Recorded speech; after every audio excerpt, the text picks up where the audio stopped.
All right, thank you. Going back to the request to score OV5 at 15, the court knows that there has to be a rational basis to assess the 15 points. The court knows that actual evidence of or proof of that a victim's family member has sought or received or medical treatment is not necessary. But having gone back and looked at the letters that were submitted and looking at the language of those letters, they include phrases such as, "We're not only burdened by grief." The fact that there's one side of the family who had to learn of Lila's death from social media, online posts, and from other friends and family members seeing these things on social media.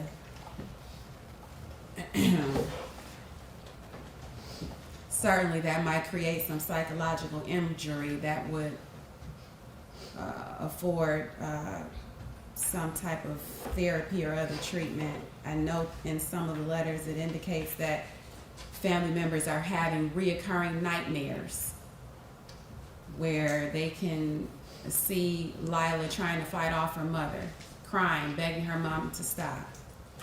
There's language in the letters that include, "This loss has left permanent scars on my family.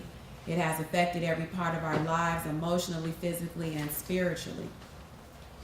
What hurts most is knowing how she suffered.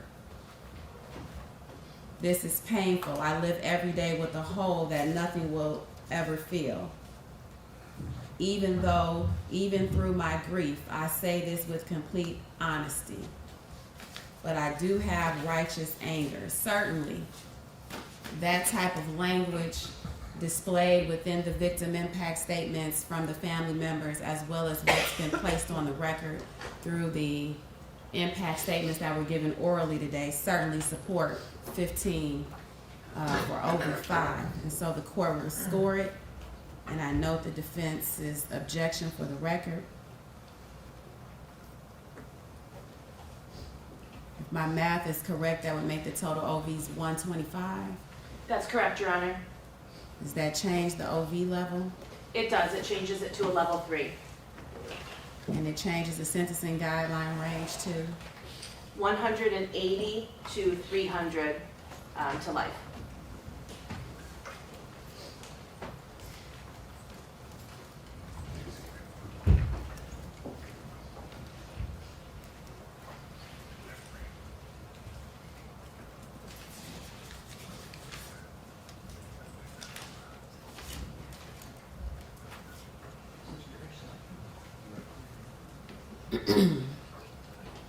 The court has had an opportunity to review the contents of the pre-sentence investigation report through motions that have been filed in this case from the prior attorney. I've had the opportunity to see the most horrific photos of an 8-year-old girl I have ever seen in my entire life. It was horrific. She was unrecognizable, and it is unimaginable what Lila went through. It is unimaginable that she sat for 2 to 3 days in the condition that she was in, and nobody thought it prudent to get her the proper medical attention that she needed. She had significant swelling, bruising from the crown of her head to the soles of her feet, and everything in between. Multiple wounds to her face, to her head, bruising. Certainly something more than falling down the stairs. She was brutally attacked by the individual that was supposed to love her, to nurture her, to care for her, to protect her, and to guard her against any and everything. But instead, the way in which she chose to guard her, protect her, is to go to Rite Aid and get diapers for an 8-year-old because she couldn't afford to get out of bed to use the restroom. Court even read that she was going to take her to the hospital, because her insurance was back on. Whether she had insurance or not, Lila was certainly in need of going to the hospital and receiving medical attention. Whether Ms. Duperon had to pay for the rest of her life for that medical bill because there was no insurance, certainly Lila needed to go to the hospital. When Ms. Duperon knew that she couldn't even lift her, she should have known that she needed to go to the hospital. Lila couldn't even do anything other than to sit up in bed, couldn't get out of the bed, but somehow Ms. Duperon thought that she seemed to be getting better. So instead, as I said, she purchased diapers, baby wipes, and a Thermopack wrap, and meal replacement shakes, when what she really needed was the intensive care unit. That's what she needed. Then you have the boyfriend, aka the stepfather, who indicated that if it was his blood child, he would have called the cops. But since it wasn't, not my problem, I don't know what to do. What he should have done is to pick up the phone and call 911.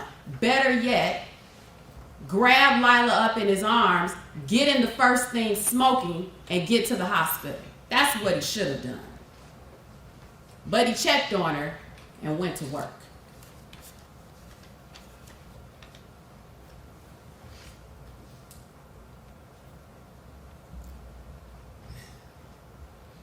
When reading the family members' letters and listening to what was said today, they certainly took the words out of my mouth in terms of the notes that I had, because the ongoing theme in my notes is that she was failed on multiple occasions. She was failed by the live-in boyfriend who didn't seek to get her medical treatment, and she was failed by her mother.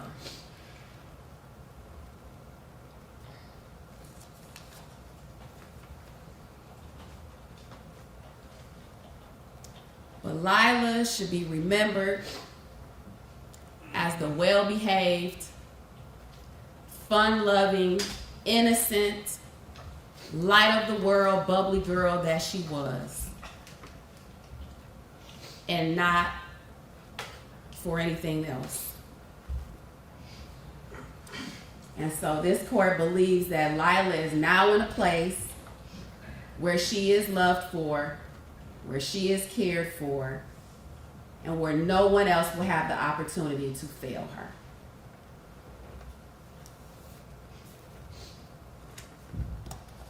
The court notes that Ms. Duperon, and you can stand, entered into a sentence agreement with the people of the state of Michigan, whereby she is to serve 28 years to 50 years in the Michigan Department of Corrections. And the court is going to abide by the sentence agreement you entered into with the people of the state of Michigan. There is jail credit for 499 days.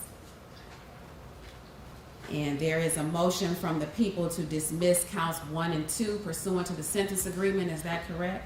That's correct, Your Honor. And I imagine there's no objection from the defense. No, it's not. Ms. Duperon must pay a crime victim assessment fee in the amount of $130. Court costs in the amount of $300. Attorney's fees in the amount of $200. $68 in state costs. You may file an application for leave to appeal your conviction and sentence. And if you choose to do so, you must do so within 42 days. If you cannot afford an attorney, the court will appoint an attorney and furnish the attorney with portions of the record and transcript necessary to handle your appeal. This request must also be made within 42 days. You're currently receiving a document. You'll need to initial and date. It's just acknowledging that I've given you your appellate rights in this matter. Is there an acknowledgement for the record? Yes, there is.